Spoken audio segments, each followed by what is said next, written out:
ಆತ್ಮೀಯ ಸ್ಪರ್ಧಾರ್ಥಿಗಳೇ, ಎಲ್ಲರಿಗೂ ನಮಸ್ಕಾರಗಳು. ನಾವು ಕಳೆದ ವಿಡಿಯೋದಲ್ಲಿ GPSTR ಇಂದಿನ ವರ್ಷಗಳಲ್ಲಿ ನಡೆದಂಥ GPSTR ಪ್ರಶ್ನೆ ಪತ್ರಿಕೆಯನ್ನು ಬಿಡಿಸ್ತಾ ಇದ್ವಿ. ಅದರ ಮುಂದುವರೆದ ಭಾಗವಾಗಿ ಕಳೆದ ವಿಡಿಯೋದಲ್ಲಿ ನಾವು 1 ರಿಂದ 20 ವರೆಗಿನ ಮಲ್ಟಿಪಲ್ ಚಾಯ್ಸ್ ಕ್ವಶನ್ಸ್ನ ಸಾಲ್ವ್ ಮಾಡಿದ್ವಿ. ಅದರ ಮುಂದುವರೆದ ಭಾಗವಾಗಿ ನಾವು ಇಂದು 21ನೇ ಪ್ರಶ್ನೆಯಿಂದ ಮುಂದುವರ್ಸ್ಕೊತ ಹೋಗೋಣ ಸ್ನೇಹಿತರೆ. ಇದು ಪ್ರೀವಿಯಸ್ ಇಯರ್ ಕ್ವಶನ್ ಪೇಪರ್ಸ್ನ ನಾನು ಕಳೆದ ವಿಡಿಯೋದಲ್ಲಿ ಹೇಳಿರೋ ರೀತಿಯಲ್ಲಿ ಸಾಲ್ವ್ ಮಾಡೋದ್ರಿಂದ ಏನಾಗುತ್ತೆ ಅಂದರೆ, ಇದು ಕೇವಲ ಮುಂಬರುವಂಥ GPSTR ಎಕ್ಸಾಮಿನೇಷನ್ಗೆ ಮಾತ್ರ ಅಲ್ಲ, HSTR ಎಕ್ಸಾಮಿನೇಷನ್ಗಿರ್ಬೋದು ಅಥವಾ TETಗಿರ್ಬೋದು ಅಥವಾ CTETಗಿರ್ಬೋದು, ಎಲ್ಲ ರೀತಿಯಾದಂಥ ಪರೀಕ್ಷೆಗಳಿಗೂ ಸಹ ಇದು ನಮಗೆ ಭಾಳ ಹೆಲ್ಪ್ ಆಗ್ತಾ ಹೋಗುತ್ತೆ. ಹಾಗಾದರೆ ಬನ್ನಿ, 21ನೇ ಪ್ರಶ್ನೆಯಿಂದ ನಾವು ಇಂದಿನ ಒಂದು ಪೇಪರ್ ಸಾಲ್ವ್ ಮಾಡ್ತಾ ಇದ್ದೀವಿ, ಅದನ್ನು ಮುಂದುವರ್ಸ್ಕೊತ ಹೋಗೋಣ ಸ್ನೇಹಿತರೆ.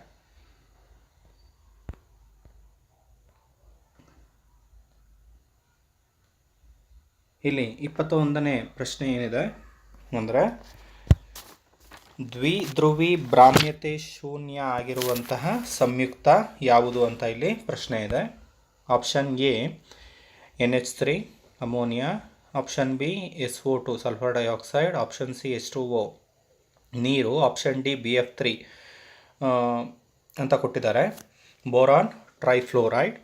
ಇಲ್ಲಿ ಇವುಗಳಲ್ಲಿ ದ್ವಿಧ್ರುವಿ ಸಾಮ್ಯತೆ ಶೂನ್ಯ ಆಗಿರುವಂಥ ಸಂಯುಕ್ತ ಯಾವುದು ಅಂತ ನಾವು ತಿಳ್ಕೊಳ್ಳೋಕ್ಕಿಂತ ಮುಂಚೆ ಏನಿಲ್ಲಿ ದ್ವಿಧ್ರುವಿ ಶೂನ್ಯ ಅಂದರೆ ಏನು ಅಂತ ನಾವಿಲ್ಲಿ ತಿಳ್ಕೊಳ್ಳೋಣ. ಅದನ್ನು ನಾವು ಇಂಗ್ಲೀಷಲ್ಲಿ ಟ್ರೈಗೋನಲ್ ಪ್ಲೇನಾರ್ ಸಿಮಿಟ್ರಿ ಅಂತ ಕರ್ಕೊಳ್ತೀವಿ.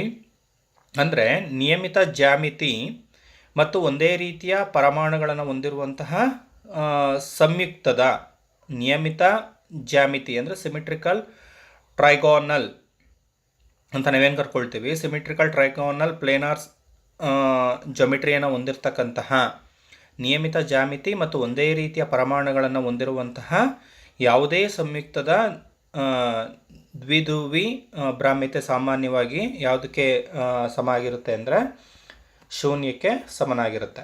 ಓಕೆ, ಹಾಗಾದರೆ ಕೊಟ್ಟಿರುವಂತಹ 4 ಸಂಯುಕ್ತಗಳಲ್ಲಿ ದ್ವಿಧ್ರುವಿ ಭ್ರಾಮ್ಯತೆ 0 ಆಗಿರ್ತಕ್ಕಂಥ ಸಂಯುಕ್ತ ಯಾವುದು ಅಂದರೆ BF3 ಅಂದರೆ ಬೋರಾನ್ ಟ್ರೈಫ್ಲೋರೈಡ್. ಯಾಕೆ ಅಂತ ನಾವಿಲ್ಲಿ ಡಿಸ್ಕಸ್ ಮಾಡೋದೇ ಆದರೆ, ಇಲ್ಲಿ ಫ್ಲೋರಿನ್ ಹೆಚ್ಚು ಎಲೆಕ್ಟ್ರೋನೆಗೆಟಿವ್ ಆಗಿರುತ್ತೆ. ಜೊತೆಗೆ ದ್ವಿಧ್ರುವಿ ಕಡೆಗೆ ಕಾಂತೀಯ ಬಲ ಸಮನಾಗಿದ್ದು ಮತ್ತು ವಿರುದ್ಧ ದಿಕ್ಕಿನಲ್ಲಿರುವುದರಿಂದ ಇಲ್ಲಿ ದ್ವಿಧ್ರುವಿ ಭ್ರಾಮ್ಯತೆ ಸಾಮಾನ್ಯವಾಗಿ 0 ಆಗಿರುತ್ತೆ. ಹಾಗಾದರೆ ಉಳಿದ 3 ಏನಾಗಿರುತ್ತೆ ಅಂತ ನಾವು ತಿಳ್ಕೊಳ್ಳೋದೇ ಆದರೆ, ಮೊದಲನೇದು ಅಮೋನಿಯಾ ಇದೆ. ಇಲ್ಲಿ ಅಮೋನಿಯಾದು ನಾವು ದ್ವಿಧ್ರುವಿ ಭ್ರಾಮ್ಯತೆ ಎಷ್ಟಿದೆ ಅನ್ನೋದಾದರೆ 1.4 ಇದೆ, 1.4. ನೆಕ್ಸ್ಟು ಸಲ್ಫರ್ ಡೈಆಕ್ಸೈಡ್ ಇದೆ. ಸಲ್ಫರ್ ಡೈಆಕ್ಸೈಡ್ ತಗೊಳೋದಾದರೆ 1.837 ನಾವು ಕಾಣ್ತಾ ಹೋಗ್ತೀವಿ. ನೀರನ್ನು ನಾವು ತೆಗೆದುಕೊಳ್ಳೋದೇ ಆದರೆ ಇದರದ್ದು 1.60 ಎಷ್ಟಿದೆ. ಓಕೆ, ಆದ್ದರಿಂದ ಸರಿಯಾದ ಉತ್ತರ ಯಾವುದಾಗುತ್ತೆ ಇಲ್ಲಿ BF3 ಆಗುತ್ತೆ. ಮತ್ತೊಂದು SO3, ಇನ್ ಕೇಸ್ SO3 ಅಂತ ಕೊಟ್ಟರೆ, ದ್ವಿಧ್ರುವಿ ಭ್ರಾಮ್ಯತೆ ಶೂನ್ಯವಾಗಿರುವಂಥ ಸಂಯುಕ್ತದ BF3 ಜಾಗದಲ್ಲಿ SO3 ಕೊಟ್ಟರೆ ಇದು ಸಹ ಸರಿಯಾದ ಉತ್ತರ. SO3 ಇದು ಸಹ ದ್ವಿಧ್ರುವಿ ಭ್ರಾಮ್ಯತೆ ಎಷ್ಟಾಗಿರುತ್ತೆ ಅಂದರೆ 0ಗೆ ಸಮನಾಗಿರುತ್ತೆ. ಇದು ಮತ್ತೊಂದು ಉದಾಹರಣೆ ಅಂತ ನಾವಿಲ್ಲಿ ಕರ್ಕೊಳ್ಬೋದು. ಅರ್ಥ ಆಗಿದೆ ಅಂತ ಭಾವಿಸ್ತಾ ಮುಂದಿನ ಪ್ರಶ್ನೆ. ಜೀವಕೋಶದ ಒಳಗೆ ಆಮ್ಲಜನಕ ಹೋಗುವಿಕೆ. ಜೀವಕೋಶದ ಒಳಗೆ ಆಮ್ಲಜನಕ ಹೋಗುವಿಕೆ ಮತ್ತು ಇಂಗಾಲದ ಡೈಆಕ್ಸೈಡ್ ಜೀವಕೋಶದಿಂದ ಹೊರಹೋಗುವಿಕೆ ಉಂಟಾಗುವುದು ಈ ಕ್ರಿಯೆಯಿಂದಾಗಿ. ಯಾವ ಕ್ರಿಯೆ ಅಂತ ನಾವಿಲ್ಲಿ ಗುರುತಿಸಬೇಕು. ಜೀವಕೋಶದ ಒಳಗಡೆ ಆಮ್ಲಜನಕ ಹೋಗುತ್ತೆ, ಜೀವಕೋಶದ ಒಳಗಡೆ ಇರ್ತಕ್ಕಂಥ ಇಂಗಾಲ ಡೈಆಕ್ಸೈಡ್ ಹೊರಗಡೆ ಬರುತ್ತೆ. ಓಕೆ, ಈ ಒಂದು ಕ್ರಿಯೆ ಯಾವೊಂದು ಕ್ರಿಯೆಯಿಂದಾಗಿ ಈ ಒಂದು ರೀತಿಯಾದಂತಹ ಪರಿಕಲ್ಪನೆಯನ್ನು ನಾವು ಜೀವಕೋಶದಲ್ಲಿ ಕಾಣ್ತಾ ಹೋಗ್ಬೋದು. ಆಪ್ಷನ್ ಎ ಅಭಿಸರಣೆ ಕೊಟ್ಟಿದ್ದಾರೆ, ಆಪ್ಷನ್ ಬಿ ಬಾಷ್ಪೀಕರಣ, ಆಪ್ಷನ್ ಸಿ ವಿಸರಣೆ, ಆಪ್ಷನ್ ಡಿ ಬಿಂದು ವಿಸರ್ಜನೆ ಅಂತ ಕೊಟ್ಟಿದ್ದಾರೆ. ಇಲ್ಲಿ ಮೊದಲು ನಾವು ತಿಳ್ಕೊಬೇಕಾಗಿರೋದು ಯಾವುದು ಅಂದರೆ ಅಭಿಸರಣೆ. ಅಭಿಸರಣೆ ಅಂದರೆ ಏನು? ಅಭಿಸರಣೆ ಅಂದರೆ ನಿಮಗೆ ಮಾಹಿತಿ ಇದೆ ಅಂತ ನಾನು ಭಾವಿಸ್ತೀನಿ. ನೀರಿನ ಅಣುಗಳು ಯಾವುದು? ನೀರಿನ ಅಣುಗಳು ಹೆಚ್ಚಿನ ಸಾಂದ್ರತೆಯಿಂದ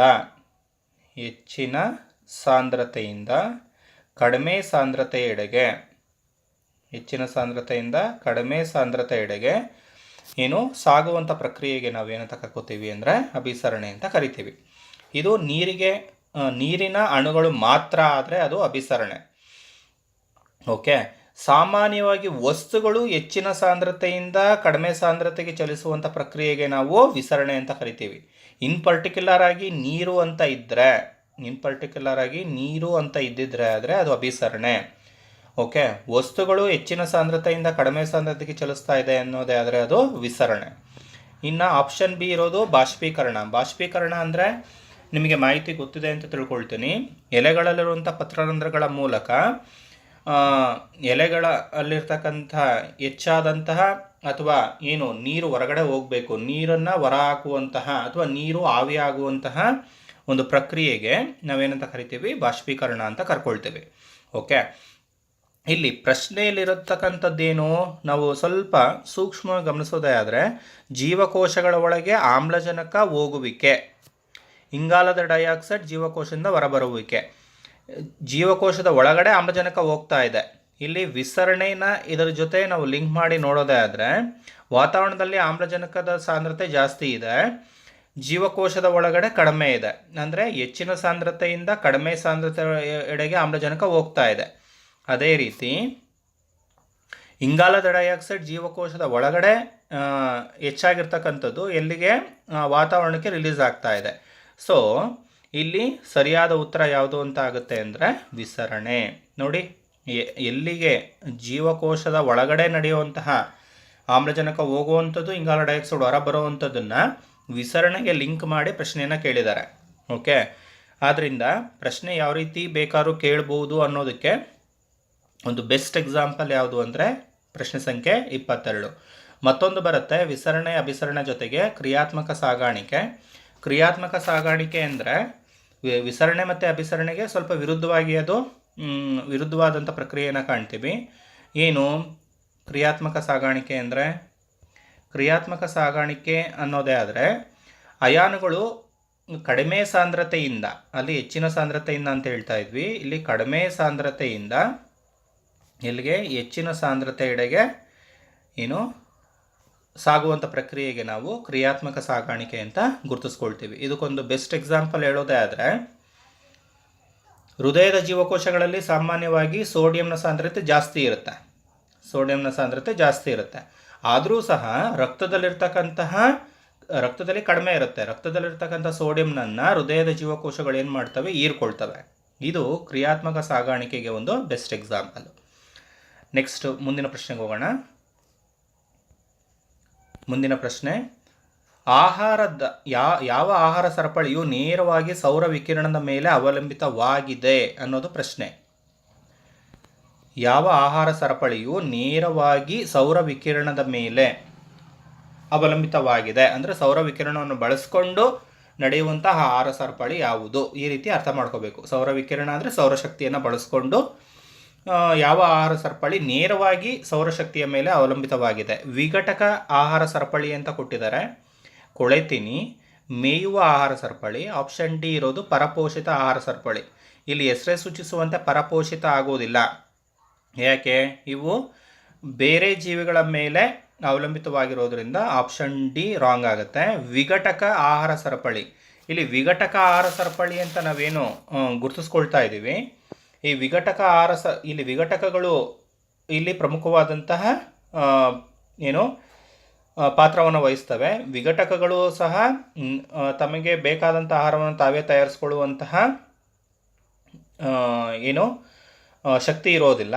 ಇವು ಸಹ ಏನು ಮಾಡ್ತವೆ? ಬೇರೆ ವಸ್ತುಗಳನ್ನು ವಿಘಟಿಸುವುದರ ಮೂಲಕ ತಮಗೆ ಬೇಕಾದಂಥ ಆಹಾರವನ್ನು ಅವು ಪಡ್ಕೊಳ್ತವೆ. ಇದು ಸಹ ರಾಂಗ್ ಆಗುತ್ತೆ. ಕೊಳೆತಿನಿ ನಿಮಗೆ ಚೆನ್ನಾಗಿ ಗೊತ್ತಿದೆ, ಕೊಳೆತ ಜೈವಿಕ ವಸ್ತುಗಳಿಂದ ಆಹಾರವನ್ನು ಪಡೆಯುವಂತಹ ಜೀವಿಗಳು. ಈ ಆಹಾರ ಸರಪಳಿಯು ಸಹ ನೇರವಾಗಿ ಸೌರ ವಿಕಿರಣ ಅಥವಾ ಸೌರಶಕ್ತಿಯ ಮೇಲೆ ಅವಲಂಬಿತವಾಗಿಲ್ಲ. ಹಾಗಾದರೆ ಇಲ್ಲಿ ಸರಿಯಾದ ಉತ್ತರ ಯಾವುದು ಅಂದರೆ ಮೇಯುವ ಆಹಾರ ಸರಪಳಿ. ಈ ಮೇಯುವ ಆಹಾರ ಸರಪಳಿ ಅಂತ ಏನು ಕೊಟ್ಟಿದ್ದಾರೆ ಇಲ್ಲಿ, ನೇರವಾಗಿ ಅಂದರೆ ಅಲ್ಲಿ ಆಹಾರ ಅನ್ನೋದು ಆ ಒಂದು ಸಸ್ಯಗಳಲ್ಲಿ ಆ ಮೇವು ಅನ್ನೋದು ಯಾವುದಕ್ಕೆ ಪ್ರಾಥಮಿಕ ಭಕ್ಷಕಗಳಿಗೆ ಸಿಗಬೇಕು ಅನ್ನೋದೇ ಆದರೆ ಆ ಒಂದು ಸಸ್ಯ ಏನು ಮಾಡಬೇಕಾಗತ್ತೆ ಅಂದರೆ ಸೌರಶಕ್ತಿಯನ್ನು ಉಪಯೋಗಿಸ್ಕೊಂಡು ಆಹಾರವನ್ನು ತಯಾರು ಮಾಡಬೇಕಾಗತ್ತೆ. ಸೊ ಸರಿಯಾದ ಉತ್ತರ ಮೇಯುವ ಆಹಾರ ಸರಪಳಿ. ನೆಕ್ಸ್ಟು, ಸಸ್ಯಗಳಲ್ಲಿ ATP ಸಂಶ್ಲೇಷಣೆ ಆಗುವುದು. ಇವುಗಳಲ್ಲಿ 4 ಆಪ್ಷನ್ ಇದೆ. ಸಸ್ಯಗಳ ಜೀವಕೋಶಗಳಲ್ಲಿರ್ತಕ್ಕಂತಹ ಯಾವ ಕಣದಂಗಗಳಲ್ಲಿ ATP ಸಂಶ್ಲೇಷಣೆ ಆಗುತ್ತೆ ಅಂತ ಕೇಳಿದ್ದಾರೆ. ಆಪ್ಷನ್ ಎ ಕೋಶಕೇಂದ್ರ ಮತ್ತು ರೈಬೋಸೋಮ್. ಆಪ್ಷನ್ ಬಿ ಇಲ್ಲಿ ಕೊಟ್ಟಿರುವಂಥದ್ದು ಕ್ಲೋರೋಪ್ಲಾಸ್ಟ್ ಮತ್ತು ಮೈಟೋಕಾಂಡ್ರಿಯಾ. ಆಪ್ಷನ್ ಡಿ ಮೈಟೋಕಾಂಡ್ರಿಯಾ ಮತ್ತು ನ್ಯೂಕ್ಲಿಯಸ್ಸು. ಆಪ್ಷನ್ ಡಿ ರೈಬೋಸೋಮ್ ಮತ್ತು ಲೈಸೋಸೋಮು. ಓಕೆ, ಇಲ್ಲಿ ಕೋಶಕೇಂದ್ರ ಅನ್ನೋದು ಅಲ್ಲಿ ಆಹಾರ ತಯಾರಾಗೋದಿಲ್ಲ. ರೈಬೋಸೋಮಲ್ಲೂ ಸಹ ಆಹಾರ ತಯಾರಾಗೋದಿಲ್ಲ. ಸೊ ಆಪ್ಷನ್ ಎ ಅನ್ನೋದು ರಾಂಗ್. ಕ್ಲೋರೋಪ್ಲಾಸ್ಟ್ ಮತ್ತು ಮೈಟೋಕಾಂಡ್ರಿಯಾ ಕೊಟ್ಟಿದ್ದಾರೆ. ಕ್ಲೋರೋಪ್ಲಾಸ್ಟ್ ಅನ್ನು ನಾವು ಎಲ್ಲಿ ಕಾಣ್ತೀವಿ ಅಂದರೆ ಸಸ್ಯದ ಎಲೆಗಳಲ್ಲಿ ಕಾಣ್ತೀವಿ. ಸಸ್ಯದ ಎಲೆಗಳಲ್ಲಿ ಈ ಕ್ಲೋರೋಪ್ಲಾಸ್ಟ್ನಲ್ಲಿರ್ತಕ್ಕಂತಹ ಕ್ಲೋರೋಫಿಲ್ನ ಸಹಾಯದಿಂದ ಸಸ್ಯಗಳು ತಮಗೆ ಬೇಕಾದಂಥ ಆಹಾರವನ್ನು ಏನು ಮಾಡ್ತವೆ, ತಾವೇ ತಯಾರಿಸ್ಕೊಳ್ತವೆ. ಓಕೆ, ತಯಾರಿಸ್ಕೊಳ್ಳೋದ್ರ ಮೂಲಕ ಏನು ಗ್ಲೂಕೋಸ್ ಅಥವಾ ಪಿಷ್ಟದ ರೂಪದಲ್ಲಿ ಆಹಾರವನ್ನು ತಯಾರಿಸಿಟ್ಕೊಳ್ತವೆ. ಆದ್ದರಿಂದ ಕ್ಲೋರೋಪ್ಲಾಸ್ಟ್ನ ಸಸ್ಯ ಜೀವಕೋಶದ ಅಡುಗೆ ಮನೆ ಅಂತ ನಾವು ಕರ್ಕೊಳ್ತೀವಿ. ಇನ್ನು ಮೈಟೋಕಾಂಡ್ರಿಯಾ ನಮಗೆ ಭಾಳ ಚೆನ್ನಾಗಿ ಗೊತ್ತಿದೆ, ಏನು ATPಯ ಕಾರ್ಖಾನೆ ಅಂತಲೇ ಅದನ್ನು ನಾವು ಕರಿತೀವಿ, ಅಥವಾ ಶಕ್ತಿ ಗೃಹ ಅಂತಲೇ ನಾವು ಅದನ್ನು ಗುರುತಿಸ್ಕೊಳ್ತಾ ಹೋಗ್ತೀವಿ. ಓಕೆ, ಇಲ್ಲೂ ಸಹ ಏನಾಗುತ್ತೆ ಅಂದರೆ ಏನು ಮೈಟೋಕಾಂಡ್ರಿಯಾದಲ್ಲಿ ಏನು ಶಕ್ತಿ ಬಿಡುಗಡೆ ಆಗುತ್ತೆ, ಓಕೆ, ಅದು ಯಾವ ರೂಪದಲ್ಲಿರುತ್ತೆ ಅಂದರೆ ATP ರೂಪದಲ್ಲಿರುತ್ತೆ. ಸೊ ಸಸ್ಯಗಳಲ್ಲಿ ATP ಸಂಶ್ಲೇಷಣೆ ಆಗುವುದು ಅಂದರೆ ಒಂದು ಕ್ಲೋರೋಪ್ಲಾಸ್ಟು, ಮತ್ತೊಂದು ಮೈಟೋಕಾಂಡ್ರಿಯಾ. ನೆಕ್ಸ್ಟ್ ಆಪ್ಷನ್ನು ಡಿಸ್ಕಸ್ ಮಾಡೋಣ. ಇಲ್ಲಿ ಆಪ್ಷನ್ ಬಿ ಸರಿಯಾದ ಉತ್ತರ. ನೆಕ್ಸ್ಟ್ ಆಪ್ಷನ್ ನೋಡೋದಾದರೆ ಇಲ್ಲಿ ಮೈಟೋಕಾಂಡ್ರಿಯಾ ಇದೆ, ಬಟ್ ಇನ್ನೊಂದು ನ್ಯೂಕ್ಲಿಯಸ್ ಅಥವಾ ಕೋಶಕೇಂದ್ರ ಕೊಟ್ಟಿದ್ದಾರೆ. ಕೋಶಕೇಂದ್ರದಲ್ಲಿ ಆ ಕೆಲಸ ನಡೆಯೋದಿಲ್ಲ.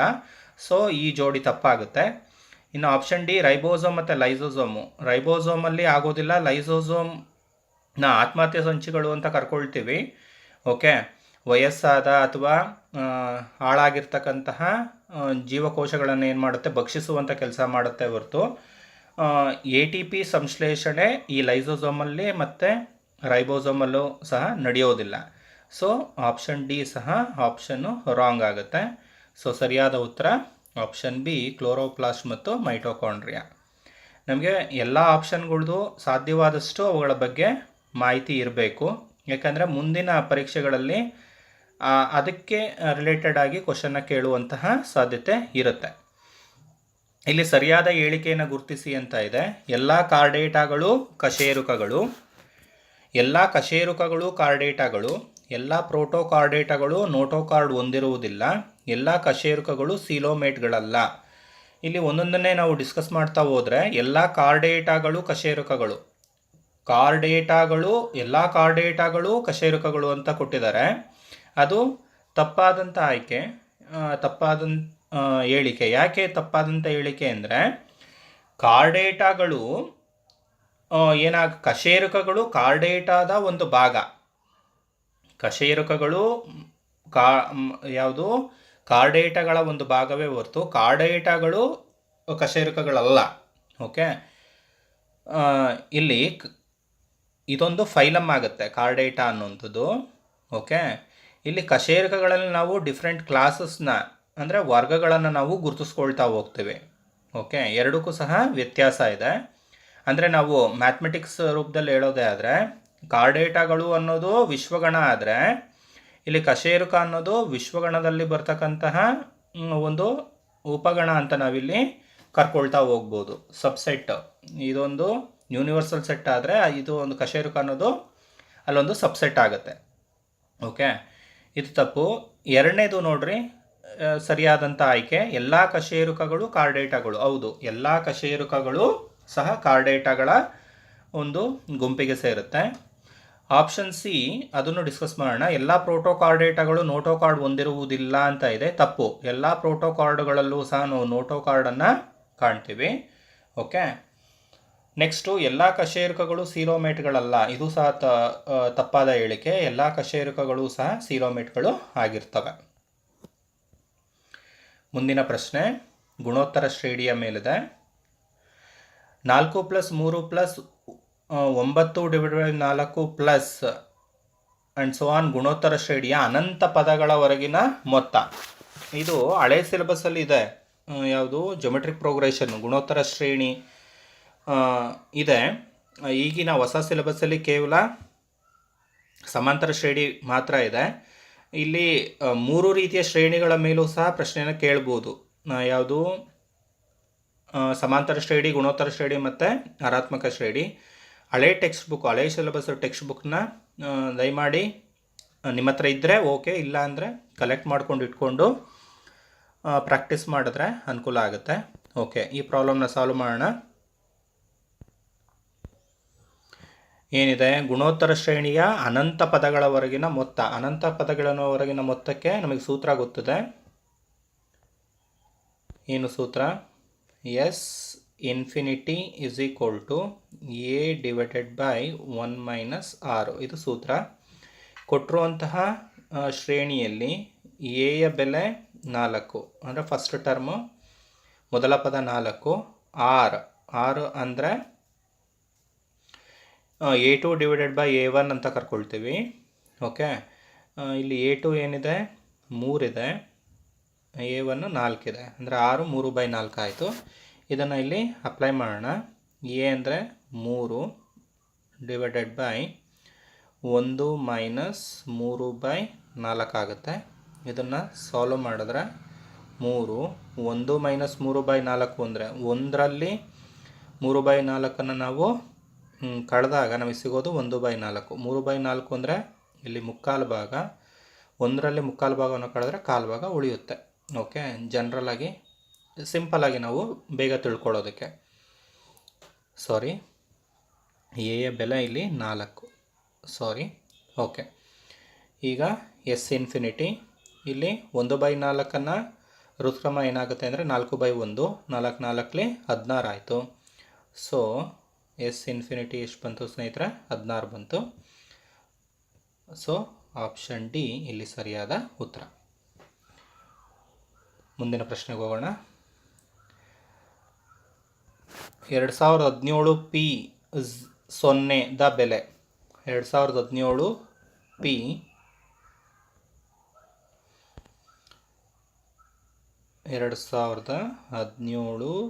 P ಇದು ಕ್ರಮಯೋಜನೆಗಳ ಮೇಲೆ ಇದೆ. P0ಯ ಬೆಲೆ. ಓಕೆ, ನೇರವಾಗಿ ನಾವು ಕಂಡೀಷನ್ನ ಚೆನ್ನಾಗಿ ನಮಗೆ ಗೊತ್ತಿದ್ದೇ ಆದರೆ ನೇರವಾಗಿ ಆನ್ಸರ್ನ ಬರಿಬೋದು.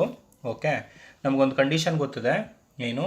NP0 = 1. ಓಕೆ, ಈ ಕಂಡೀಷನ್ ಮೇಲೆ ಇದು ಇದೆ. n ಜಾಗದಲ್ಲಿ ಯಾವುದೇ ಬೆಲೆ ಇರಲಿ. ಓಕೆ,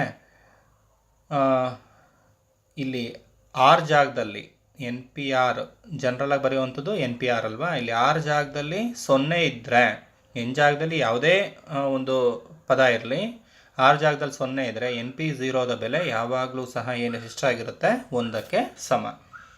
ಸೊ ಆಪ್ಷನ್ ಸಿ ಅನ್ನೋದಿಲ್ಲಿ ಸರಿಯಾದ ಉತ್ತರ. ಇನ್ನೂ 2 ಕಂಡೀಷನ್ಸ್ ಇದ್ದಾವೆ. ಓಕೆ, ಯಾವುದು? ಫಾರ್ ಎಕ್ಸಾಂಪಲ್ NPN ಅಂತ ಕೊಟ್ಟಿರ್ತಾರೆ. ಅಂದರೆ ಇಲ್ಲಿ NPNನ ವ್ಯಾಲ್ಯೂ ಏನಾಗುತ್ತೆ? n ಆಗುತ್ತೆ. NP1 ಅಂತ ಕೊಟ್ಟಿದ್ದರೆ ಅದರ ಬೆಲೆ n. NP1ರ ಬೆಲೆ n. ಇಲ್ಲಿ ಫಾರ್ ಎಕ್ಸಾಂಪಲ್ಲು ಇದಕ್ಕೊಂದು ಉದಾಹರಣೆ ತೊಗೊಳ್ಳೋದಾದರೆ 5P5 ಅಂತ ಕೊಟ್ಟಿದ್ರು ಅಂತ ತಿಳ್ಕೊಳ್ಳಿ. ಆವಾಗ ಏನಾಯಿತು? 5 ಆಯಿತು. 5 ಬೆಲೆ 5 ಇಂಟು 4 ಇಂಟು 3 ಇಂಟು 2 ಇಂಟು 1, 5 4 20, 23 60, 62 120 ಆಗುತ್ತೆ. ಅಂದರೆ ಈ ರೀತಿ ಡೈರೆಕ್ಟಾಗಿ ಸೂತ್ರವನ್ನು ಬಳಸ್ದಿರ ಏನು ಮಾಡ್ಬೋದು ನಾವು, ಸೂತ್ರವನ್ನು ಬಳಸ್ದಿರ ಡೈರೆಕ್ಟಾಗಿ ನಾವು ಈ ಕಂಡೀಷನ್ನ ನೆನ್ಪಿಟ್ಕೊಂಡು ನಾವು ಪ್ರಾಬ್ಲಮ್ನ ಸಾಲ್ವ್ ಮಾಡ್ಬೋದು. ಓಕೆ, ಅರ್ಥ ಆಗಿದೆ ಅಂತ ಭಾವಿಸ್ತಾ ನೆಕ್ಸ್ಟ್ ಪ್ರಾಬ್ಲಮ್ಗೆ ಹೋಗೋಣ. ನೆಕ್ಸ್ಟ್ ಪ್ರಾಬ್ಲಮ್ ಏನಿದೆ ಅಂದರೆ cot theta is equal to y divided by x. Cot theta is equal to y divided by x. Then cos theta plus sin theta divided by cos theta minus sin theta ಇದರ ಬೆಲೆಯನ್ನು ಕೇಳಿದ್ದಾರೆ. Okay, ಕೊಟ್ಟಿರುವಂತಹ condition ನಾನು ಮೊದಲು ಬರ್ಕೊಳ್ತೀನಿ. cot theta is equal to y divided by x ಅಂತ ಇದೆ. ಇದನ್ನು ಯಾವ ರೀತಿ ಬರಬಹುದು? ಕಾಟ್ ಅಂದರೆ ಕಾಸ್ ಥೀಟಾ ಡಿವೈಡೆಡ್ ಬೈ ಏನಾಗುತ್ತದೋ ಸೈನ್ ಥೀಟಾ ಆಗುತ್ತೆ. Cos theta divided by sine theta is equal to Y by X. ಇಲ್ಲಿ ಕೊಟ್ಟಿರುವಂಥ ಕಂಡೀಷನ್ನು ಚಿಕ್ಕದಾಗಿ ಬರಿತೀನಿ. Cos theta plus sine theta divided by cos theta minus sine theta. ಇದು ಸಹ 2 ಅಂಕಕ್ಕೂ ಸಹ ಕೇಳುವಂಥ ಪ್ರಶ್ನೆನೇ. ಇಲ್ಲಿ ಕಾಸ್ ಥೀಟಾಗೆ ನಾವು ಇಲ್ಲಿ ಅನುಪಾತದ ಮೇಲೆ ತಗೊಳ್ಳೋದಾದರೆ ಕಾಸ್ ಥೀಟಾಗೆ ನಾವು ನೇರವಾಗಿ y ಅಂತ ಬರ್ಕೋಬೋದು, ಪ್ಲಸ್ ಸೈನ್ ಥೀಟಾಗೆ x ಅಂತ ಬರಿಬೋದು, ಡಿವೈಡೆಡ್ ಬೈ ಕಾಸ್ ಥೀಟಾಗೆ ಮತ್ತೆ ಯಾವುದು y ಅಂತ ಬರೆದು ಸೈನ್ ಥೀಟಾಗೆ x ಅಂತ ಬರೆದ್ರೆ ಆನ್ಸರ್ ಏನು ಬರುತ್ತೆ? y plus X divided by y minus X ಆಗುತ್ತೆ. ಸೊ ಇಲ್ಲಿ ಸರಿಯಾದ ಉತ್ತರ ಆಪ್ಷನ್ ಬಿ. ನೋಡ್ರಿ, ಈ ರೀತಿ ಸಾಲ್ವ್ ಮಾಡಬೇಕಾಗತ್ತೆ. ಭಾಳ ಸಿಂಪಲ್ ಇದೆ ಅಲ್ವಾ? ಓಕೆ, ನೆಕ್ಸ್ಟ್ ಪ್ರಾಬ್ಲಮ್ಗೆ ಹೋಗೋಣ. ಬಹುಪದೋಕ್ತಿ P of X is equal to C X plus D ಇದರ ಶೂನ್ಯತೆ ಏನಾಗುತ್ತೆ ಅಂತ. ಬಹುಪದೋಕ್ತಿ P of X is equal to C X plus D ಇದರ ಶೂನ್ಯತೆ ಕೇಳಿದ್ದಾರೆ. ಶೂನ್ಯತೆ ಕೇಳಿದಾಗ ನೇರವಾಗಿ ನಾವು ಕೊಟ್ಟಿರುವಂಥದ್ದನ್ನು 0ಗೆ ಸಮ ಮಾಡಿಕೊಂಡು ಆನ್ಸರ್ನ ಬರಿಬೇಕಾಗುತ್ತೆ. ಸಿ ಎಕ್ಸ್ ಪ್ಲಸ್ ಡಿ ಅಂತ ಇರೋದ್ರಿಂದ ಇದನ್ನು ನಾನು ಏನು ಮಾಡ್ತಾ ಇದ್ದೀನಿ, 0ಗೆ ಇದರ ಶೂನ್ಯತೆ ಕೇಳಿದ್ರೆ 0ಗೆ ಸಮ ಮಾಡ್ಕೊಳ್ತಾ ಇದ್ದೀನಿ. ಸಿ ಎಕ್ಸ್ನ ಉಳಿಸ್ಕೊಂಡು ಪ್ಲಸ್ ಡಿ ಈ ಕಡೆ ಬಂದರೆ ಏನಾಗ್ತದೆ, ಇಲ್ಲಿ ಮೈನಸ್ ಡಿ ಆಗುತ್ತೆ. ಅಥವಾ ಪಿ ಆಫ್ ಎಕ್ಸ್ ಬಹುಪದೋಕ್ತಿ ಇನ್ ಟರ್ಮ್ಸ್ ಆಫ್ ಎಕ್ಸ್ ಇರೋದ್ರಿಂದ ಎಕ್ಸ್ ಇಸ್ ಈಕ್ವಲ್ ಟು ಇಲ್ಲಿ ಏನಾಗುತ್ತೆ, minus D divided by C. So right option ಯಾವುದು ಅಂದರೆ ಆಪ್ಷನ್ ಡಿ. ಈಸಿ ಇದೆ ಅಲ್ವಾ? ಮುಂದಿನ ಪ್ರಶ್ನೆ ಏನು? ದತ್ತಚಿತ್ರದಲ್ಲಿ ಬಹುಪದೋಕ್ತಿ ಎಫ್ ಆಫ್ ಎಕ್ಸ್ ದ -2 ಮತ್ತು +2ಗಳ ನಡುವಿನ ಶೂನ್ಯತೆಗಳ ಸಂಖ್ಯೆ. ಒಟ್ಟು ಎಷ್ಟು ಶೂನ್ಯತೆಗಳಿದ್ದಾವೆ ಅನ್ನೋದಿಲ್ಲಿ ಪ್ರಶ್ನೆಯನ್ನು ಕೇಳಿದ್ದಾರೆ. ನೋಡಿ, ಸ್ವಲ್ಪ ನಾನು ಎನ್ಲಾರ್ಡ್ ಮಾಡಿ ತೋರಿಸ್ತಾ ಇದ್ದೀನಿ. ದತ್ತಚಿತ್ರದಲ್ಲಿ ಬಹುಪದೋಕ್ತಿ ಎಫ್ ಆಫ್ ಎಕ್ಸ್ ದ -2 ಮತ್ತು +2. ಇಲ್ಲಿ ಇದು -2, ಇದು +2.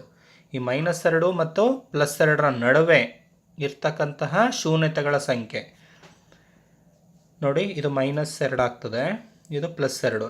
ಈ ಶೂನ್ಯತೆಗಳ ಸಂಖ್ಯೆ ನೋಡಬೇಕಾದ್ರೆ ಓಕೆ, ಎಕ್ಸ್ ಮತ್ತು ವೈ ಆಕ್ಸಲ್ಲಿ ಅದು ಎಕ್ಸ್ ಅಕ್ಷ ಮತ್ತು ವೈ ಅಕ್ಷದ ಮೇಲೆ ಇರ್ತಕ್ಕಂತಹ ಎಲ್ಲಿ ಸಂಧಿಸಿದೆ, ಒಟ್ಟು ಎಷ್ಟು ಜಾಗಗಳಲ್ಲಿ ಸಂಧಿಸಿದೆ ಅನ್ನೋದನ್ನು ನಾವಿಲ್ಲಿ ಗಮನಿಸ್ಕೋತಾ ಹೋಗಬೇಕು.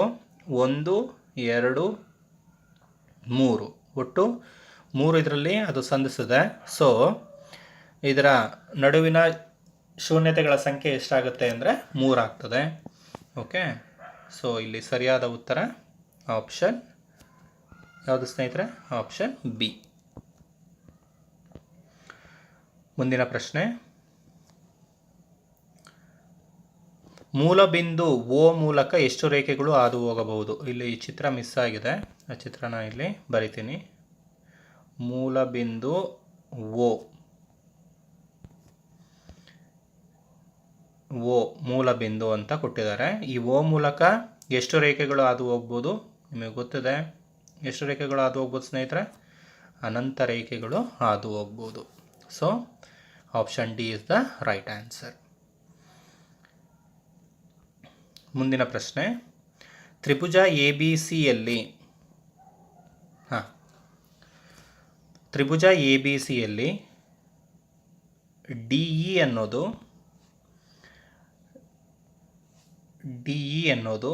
ಬಿ ಸಿಗೆ ಏನಾಗಿದೆ? ಸಮಾನಾಂತರವಾಗಿದೆ. ಇಲ್ಲಿ ಕೊಟ್ಟಿದ್ದಾರೆ ಎ ಡಿಯ ಬೆಲೆ 2.4, ಎ ಇಯ ಬೆಲೆನೂ ಸಹ ಕೊಟ್ಟಿದ್ದಾರೆ. ಎ ಇಯ ಬೆಲೆ 3.2. ನೆಕ್ಸ್ಟು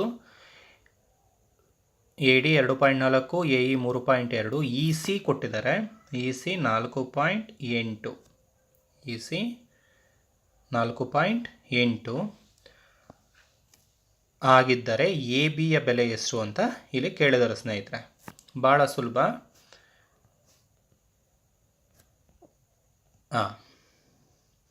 ಕೊಟ್ಟಿರುವಂಥದ್ದು ಎ ಡಿ, ಎ ಇ ಮತ್ತು ಇ ಸಿಗಳನ್ನು ಕೊಟ್ಟಿದ್ದಾರೆ. ಓಕೆ, ಮೂಲ ಸಮಾನುಪಾತತೆಯ ಪ್ರಮೇಯ ಏನಿದೆ ಅದನ್ನು ಬಳಸ್ಕೊಂಡು ನಾವು ಭಾಳ ಸುಲಭವಾಗಿ ಏನು ಮಾಡ್ಬೋದು? ಬೆಲೆಯನ್ನು ಕಂಡುಹಿಡಿಬೋದು. ಅದರ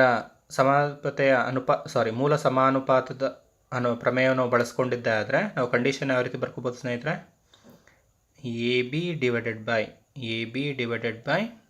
A D is equal to A C divided by A E. ಪ್ರಮೇಯವನ್ನೇ ನೇರವಾಗಿ ಬರೀರಿ ಅಂತ ಕೇಳಲಿಲ್ಲ ಅಂದರೂ ಪ್ರಮೇಯದ ಉಪಯೋಗಿಸ್ಕೊಂಡು ಲೆಕ್ಕಗಳನ್ನು ಖಂಡಿತವಾಗಿಯೂ ಸಹ ಎಕ್ಸಾಮಿನೇಷನಲ್ಲಿ ಕೇಳ್ತಾರೆ ಸ್ನೇಹಿತರೆ. ಎಲ್ಲ ರೀತಿಯ ಪ್ರಮೇಯಗಳು 8, 9, 10 ಸಿಲೆಬಸಲ್ಲಿರ್ತಕ್ಕಂಥ ಎಲ್ಲ ಪ್ರಮೇಯಗಳು ಸಹ ನಮಗೆ ಚೆನ್ನಾಗಿ ಬರಬೇಕಾಗ್ತದೆ. ಒಂದು ನಿಮಿಷ, ಅಲ್ಲಿ ಜಾಗ ಸಾಕಾಗೋದಿಲ್ಲ, ಇಲ್ಲಿ ಬರ್ಕೊಳ್ತೇನೆ. A B divided by A D is equal to A C divided by A E. Okay, ಇಲ್ಲಿ ಎ ಬಿ ಗೊತ್ತಿಲ್ಲ, ಕಂಡುಹಿಡಿಬೇಕಾಗಿದೆ. ಓಕೆ, ಅದನ್ನು ನಾನು ಹಂಗೆ ಬರ್ಕೊಳ್ತೀನಿ. A B divided by A D ಕೊಟ್ಟಿರೋ ಪ್ರಶ್ನೆಯ ಪ್ರಕಾರ 2.4 is equal to A C 8, A E 3.2. ಇಲ್ಲಿ ಎ ಬಿಯನ್ನು ಕಂಡುಹಿಡಿಯಬೇಕು. A B is equal to ಏನಾಗುತ್ತೆ ಸ್ನೇಹಿತರೆ? ಎ ಬಿಯನ್ನು ಉಳಿಸ್ಕೊಂಡಿದ್ದೀನಿ. ಇದನ್ನು ಕ್ರಾಸ್ ಮಲ್ಟಿಪ್ಲೈ ಮಾಡಿದ್ರೆ 8 ಇಂಟು 2.4 ಡಿವೈಡೆಡ್ ಬೈ 3.2 ಆಗ್ತದೆ. ಓಕೆ, ಇದನ್ನು ಸಾಲ್ವ್ ಮಾಡಿದ್ರೆ ನಮ್ಗೆ ಉತ್ತರ ಎಷ್ಟು ಬರುತ್ತೆ ಸ್ನೇಹಿತರೆ? 6 ಬರುತ್ತೆ. ಇಲ್ಲೇನು ಮಾಡಿಲ್ಲ, ಸಿಂಪ್ಲಿಫಿಕೇಷನ್ ಮಾಡುವಂಥದ್ದು. 8 1 8 4 ಆಗುತ್ತೆ 0.4, 0.4 1 0.4 ಬರ್ತದೆ. ಓಕೆ, 2.4 6 1 6. ಅರ್ಥ ಆಗಿದೆ ಅಂತ ಭಾವಿಸ್ತೇನೆ. So option C is the right answer. ಮುಂದಿನ ಪ್ರಶ್ನೆ, ಒಂದು ವರ್ಗದಲ್ಲಿನ ಸಮಮಿತಿ ಅಕ್ಷಗಳ ಸಂಖ್ಯೆಯನ್ನು ಕೇಳಿದ್ದಾರೆ. Option A 4, option B 3, option C 2, option D ಅನಂತ. ಇನ್ನು ಪ್ರಶ್ನೆಯನ್ನು ಓದಿದ ತಕ್ಷಣ ನಿಮಗೆ ಉತ್ತರ ಗೊತ್ತಾಗುತ್ತೆ. ಒಂದು ವರ್ಗದಲ್ಲಿನ ಸಮಮಿತಿ ಅಕ್ಷಗಳ ಸಂಖ್ಯೆ ಎಷ್ಟು ಸ್ನೇಹಿತರೆ? 4. ಇದನ್ನು ಒಂದು ವರ್ಗ ಅಂತ ಬರೆದ್ರೆ ಒಟ್ಟು ಎಷ್ಟು ಸಮಮಿತಿ? 1 2 3 4, ಒಟ್ಟು 4 ಸಮಮಿತಿ ಅಕ್ಷಗಳನ್ನು ನಮಗೆ ಸಿಗುತ್ತೆ. ಇಲ್ಲಿ ವರ್ಗದ ಬದಲಾಗಿ ಬೇರೆ ಬೇರೆದು ಕೇಳ್ಬೋದು.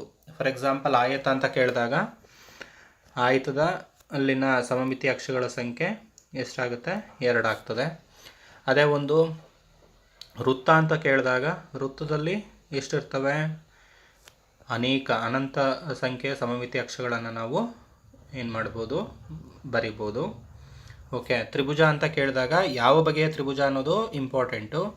ಸಮಬಾಹು ತ್ರಿಭುಜ ಆದರೆ 3 ಆಗುತ್ತೆ. ಸಮದ್ವಿಬಾಹು ತ್ರಿಭುಜ ಆದರೆ ಎಷ್ಟಾಗುತ್ತೆ? 1 ಆಗುತ್ತೆ. ಅಸಮಬಾಹು ತ್ರಿಭುಜ ಆದರೆ ಯಾವುದೇ ಸಮಮಿತಿ ಅಕ್ಷಗಳನ್ನು ಅಲ್ಲಿ ನಾವು ಎಳೆಯೋದಕ್ಕೆ ಸಾಧ್ಯ ಆಗೋದಿಲ್ಲ.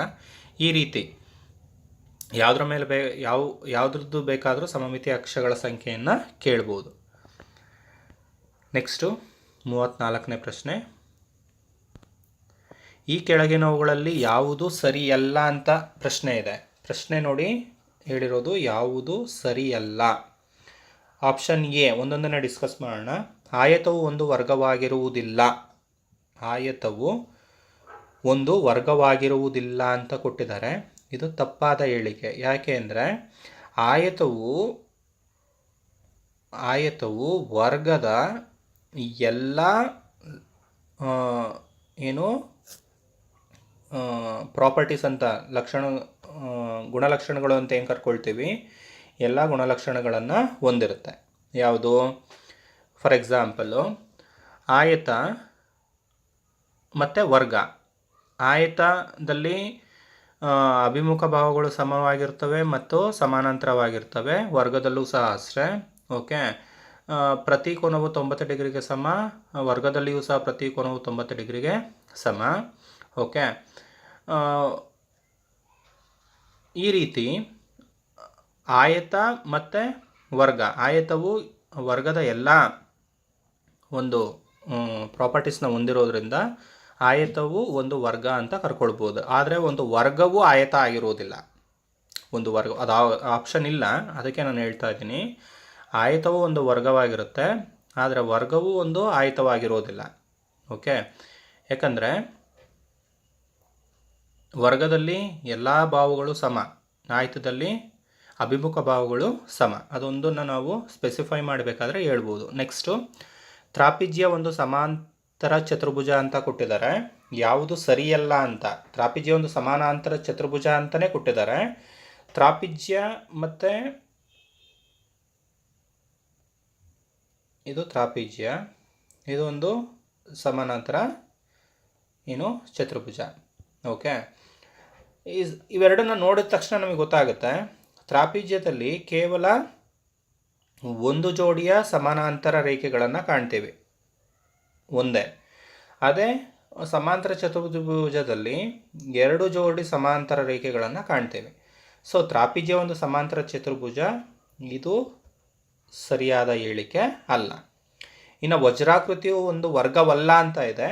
ಇಲ್ಲ, ಮೊದಲನೇ ಆಪ್ಷನ್ ರೀತಿಯಲ್ಲೇ ವಜ್ರಾಕೃತಿಯು ಒಂದು ವರ್ಗವಾಗಿರುತ್ತೆ ಅವುಗಳ ಗುಣಲಕ್ಷಣದ ಆಧಾರದ ಮೇಲೆ. ಗಾಳಿಪಟವು ಒಂದು ಸಮಾಂತರ ಚತುರ್ಭುಜವಲ್ಲ. ಇದೂ ಸಹ ತಪ್ಪಾದಂಥ ಹೇಳಿಕೆ. ಗಾಳಿಪಟವು ಒಂದು ಸಮಾಂತರ ಚತುರ್ಭುಜದ ಒಂದು ವಿಧ. ಓಕೆ, ಸೊ ಇಲ್ಲಿ ಸರಿಯಾದ ಉತ್ತರ ಯಾವುದಾಗುತ್ತೆ ಅಂದರೆ ಆಪ್ಷನ್ ಬಿ, ತ್ರಾಪಿಜ್ಯವು ಒಂದು ಸಮಾಂತರ ಚತುರ್ಭುಜ ಅನ್ನೋದು ತಪ್ಪಾದ ಹೇಳಿಕೆ. ನೆಕ್ಸ್ಟು, ತ್ರಿಭುಜದ ಲಂಬರೇಖೆಗಳು ಒಂದಕ್ಕೊಂದು ಛೇದಿಸಿ ಸಂಧಿಸುವ ಬಿಂದು.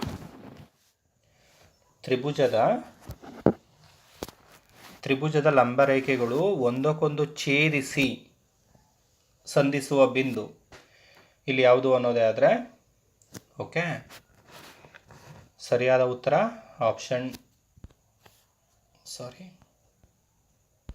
ಇಲ್ಲಿ ಸರಿಯಾದ ಉತ್ತರ ಆಪ್ಷನ್ ಡಿ, ಪರಿಕೇಂದ್ರ. ಓಕೆ, ಇಲ್ಲಿ ಒಂದೊಂದನ್ನೇ ಡಿಸ್ಕಸ್ ಮಾಡ್ತಾ ಹೋಗೋಣ. ಮೊದಲನೇದೇನಿದೆ, ಲಂಬಕೇಂದ್ರ ಅಂತ ಇದೆ. ಏನು ಲಂಬಕೇಂದ್ರ ಅಂದರೆ ತ್ರಿಭುಜದ ಶೃಂಗಗಳಿಂದ ಅಭಿಮುಖ ಬಾಹುಗೆ ಎಳೆದ ಲಂಬರೇಖೆಗಳು ಸಂಧಿಸುವ ಬಿಂದು. ತ್ರಿಭುಜದ ಶೃಂಗಗಳಿಂದ, ಇದೊಂದು ತ್ರಿಭುಜ ಅಂತ ತೆಗೆದುಕೊಂಡ್ರೆ ತ್ರಿಭುಜದ ಶೃಂಗಗಳಿಂದ ಅವುಗಳ ಅಭಿಮುಖ ಬಾಹುಗಳಿಗೆ ನಾ ಇಲ್ಲಿ ಈ ರೀತಿ ಎಳಿತೇನೆ. ಓಕೆ, ತ್ರಿಭುಜದ ಶೃಂಗಗಳಿಂದ ಅಭಿಮುಖ ಬಾಹುಗೆ ಎಳೆದ ಲಂಬರೇಖೆಗಳು. ಇಲ್ಲಿ ಈ ಲಂಬರೇಖೆಗಳೇನಿದ್ದಾವೆ, ಈ ಲಂಬರೇಖೆಗಳು ಸಂಧಿಸುವಂಥ ಬಿಂದು ಏನಾಗುತ್ತೆ ಅಂದರೆ ಇಲ್ಲಿ ಲಂಬಕೇಂದ್ರ ಆಗ್ತದೆ. ಓಕೆ, ನೆಕ್ಸ್ಟು ಎರಡನೇದಿರೋದು ಗುರುತ್ವ ಕೇಂದ್ರ. ಗುರುತ್ವ ಕೇಂದ್ರ ಅಂದರೆ ತ್ರಿಭುಜದ ಶೃಂಗಗಳಿಂದ ಎಳೆದ ಮಧ್ಯ ರೇಖೆಗಳು ಸಂಧಿಸುವ ಬಿಂದು.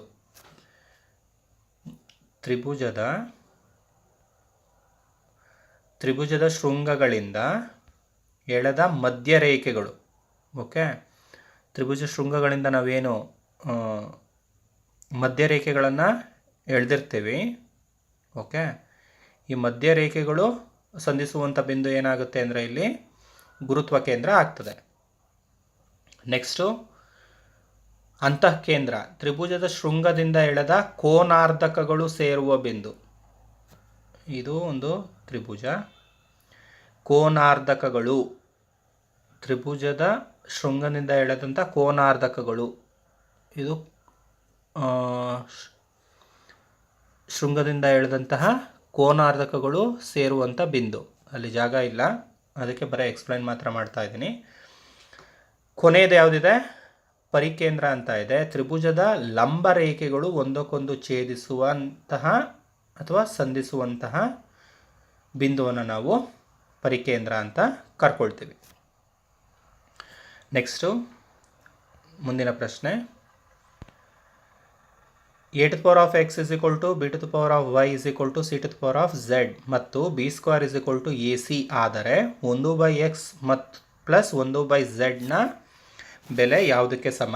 1/y ಗ, y ಸ್ಕ್ವೇರ್ಗ, 2/y ಗ ಅಥವಾ yಗೆ ಸಮವಾಗುತ್ತಾ? ಯಾವುದು ಸರಿಯಾದ ಉತ್ತರ ಅಂತ ನಾವಿಲ್ಲಿ ಡಿಸ್ಕಸ್ ಮಾಡೋಣ. ಇಲ್ಲಿ ಕೊಟ್ಟಿರುವಂಥ ಕಂಡೀಷನ್ನು B square is equal to A C ಒಂದನೇದು, ಎರಡನೇದು A to the power of X is equal to B to the power of Y is equal to C to the power of Z. Okay, ಇಲ್ಲಿ ಮೊದಲನೇ ಕಂಡೀಷನ್ನ ಬರ್ಕೊಳ್ಳೋದ್ರ ಮುಖಾಂತರ A to the power of X is equal to B to the power of Y is equal to C to the power of Z, ಇದು first condition. ಇಲ್ಲಿ ಮೊದಲ ಎರಡನ್ನು ಮಾತ್ರ ನಾನು ತೆಗೆದುಕೊಳ್ತೇನೆ. ಅದನ್ನು ತೆಗೆದುಕೊಂಡ್ರೆ ಈ ರೀತಿ ಬರೆಯಬಹುದಾ ನೋಡಿ, B to the power of Y is equal ಅಂತ ಕೊಟ್ಟಿದ್ದಾರೆ. ಅಥವಾ ಎ ಅನ್ನೋದೇನಾಗುತ್ತೆ ಅಂದರೆ B to the power of Y divided by X ಆಗುತ್ತೆ. ಓಕೆ, ಇಲ್ಲಿ ಘಾತಾಂಕಗಳ ನಿಯಮವನ್ನು ಬಳಸ್ಕೊಂಡು ನಾವು ಬರಿತಾ ಹೋಗಬೇಕು. ನಂತರ ಕೊನೆ ಎರಡು ಇದನ್ನು ನಾವು ಬಳಸ್ಕೊಳ್ಳೋದೇ ಆದರೆ ಏನಿದೆ, B to the power of Y is equal to C to the power of Z ಅಂತ ಇದೆ. ಇಲ್ಲಿ ಎರಡನೇ ಕಂಡೀಷನಲ್ಲಿ ಬೇಕಾಗಿರೋದು ನಮಗೆ ಬಲಭಾಗದಲ್ಲಿ ಎ ಸಿ ಇದೆ. ಇಲ್ಲಿ ಎ ಕಂಡುಹಿಡ್ಕೊಂಡಿದ್ದೀವಿ. ಈ ಕಂಡೀಷನ್ ಮುಖಾಂತರ ಸಿ ಯನ್ನು ಕಂಡುಹಿಡಿಯೋಣ. ಸಿ ಯನ್ನು ಕಂಡುಹಿಡಬೇಕಾದ್ರೆ ಸಿ ಇಸ್ ಈಕ್ವಲ್ ಟು ಏನಾಗುತ್ತೆ, ಮೊದಲ ರೂಪದಲ್ಲಿ ಬರೋದಾದರೆ B to the power of Y divided by Z ಆಗುತ್ತೆ. ಯಾಕೆ ಇನ್ ಟರ್ಮ್ಸ್ ಆಫ್ ಸಿ ಬರೆದಿದ್ದೀನಿ ಅನ್ನೋದಕ್ಕೆ ನಾನು ಕ್ಲಾರಿಫಿಕೇಷನ್ ಕೊಟ್ಟಿದ್ದೀನಿ. ಇಲ್ಲಿ ಬಲಭಾಗದಲ್ಲಿ ಎ ಇಂಟು ಸಿ ಅಂತ ಇದೆ. ಓಕೆ, ಈಗ A is equal to B to the power of Y by X, C is equal to B to the power of Y by Z. ಇದು ಸಹ 2 ರಿಂದ 3 ಅಂಕಕ್ಕೆ ಕೇಳುವಂಥ ಪ್ರಶ್ನೆ, 1 ಅಂಕಕ್ಕೆ ಕೇಳಿದ್ದಾರೆ. ಓಕೆ, ಈಗ B square is equal to A C, ಇದು second condition. ಅದನ್ನು ಬಳಸ್ಕೋತಾ ಇದ್ದೀನಿ. B square is equal to A ಅಂದರೆ B to the power of Y by X into C ಅಂದರೆ B to the power of Y by Z. ಘಾತಾಂಕಗಳ ನಿಯಮವನ್ನು ಬರ್ಕೊಂಡು solve ಮಾಡೋದಾದರೆ B square is equal to ಎರಡನ್ನೂ ಸಹ ನಾವು ಕೂಡಬೇಕು. B to the power of Y by Z plus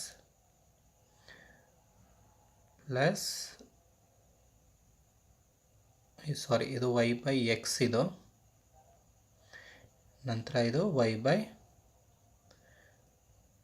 divided by Z ಆಗುತ್ತೆ. ಇದನ್ನು ನಾವು ಸಿಂಪ್ಲಿಫೈ ಮಾಡಿದ್ರೆ, ಎರಡೂ ಕಡೆ ಬಿ ಕಾಮನ್ ಆಗಿದೆ. ಸಿಂಪ್ಲಿಫೈ ಮಾಡಿದ್ರೆ ನಮಗೆ ಬರುವಂಥದ್ದು ಏನು ಬರುತ್ತೆ ಅಂದರೆ 1/x ಡಿವೈಡೆಡ್ ಬೈ 1/z ನ ಬೆಲೆ ಯಾವ್ದು ಬರುತ್ತೆ?